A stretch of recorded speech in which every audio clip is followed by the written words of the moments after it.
إذا مرحبا بكل المتابعين قناة طقس الجزائر. إذا نوافيكم بجديد طقس الجزائر وما تشير له النماذج العالمية خلال الأيام القليلة القادمة بإذن الله.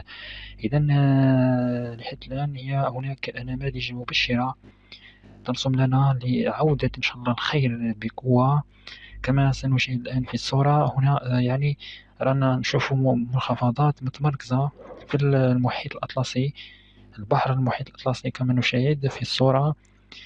خلال الأيام القادمة سنعمل الخريطة. إذا كما راح تشوفوا راح تتوغل الكتل، راح تتوغل الأمطار إن شاء الله نحو المناطق الغربية والوسطى والشرقية، ولكن مدة وصول هذه المنخفضات هي ما زالت بعيدة نسبيا، قد تلغى.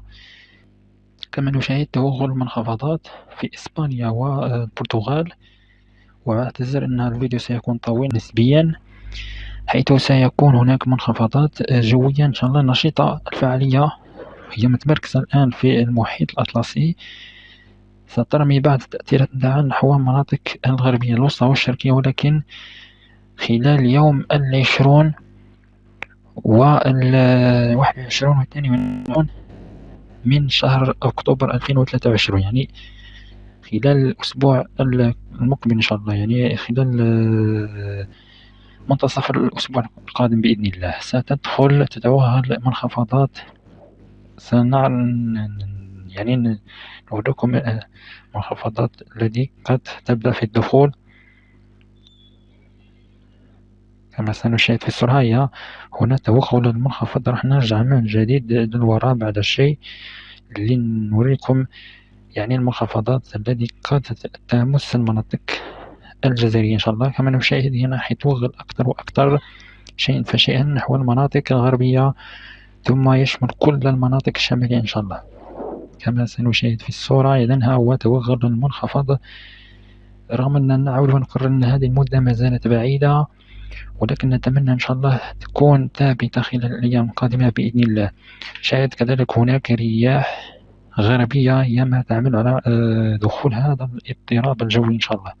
كما سنشاهد في الصورة، إذن ها هي بداية من 19 كما راح نشوفوها تتوغل أكثر وأكثر، وتكون أمطار بكميات معتبرة. كما نشاهد ستشمل جل المناطق الشمالية. رغم أن هذه تحديثات اليوم، ولكن إن شاء الله نوافقكم بالتحديثات القادمة بإذن الله إن تغيرت التحديثات، ولكن نتمنى أن تتحسن. كما نشاهد هنا أمطار بكميات معتبرة على جل المناطق الشمالية. إذا إن شاء الله هذه النماذج، هذه التحديثات تتحقق إن شاء الله في الواقع، ويعود الغيث إن شاء الله. راح يكون غدا فيها هناك صلاة الاستسقاء إن شاء الله، تكون هي السبب الوحيد لعودة الأمطار إن شاء الله. إذا في النهاية كالعلم لله وحده، والسلام عليكم ورحمة الله وبركاته.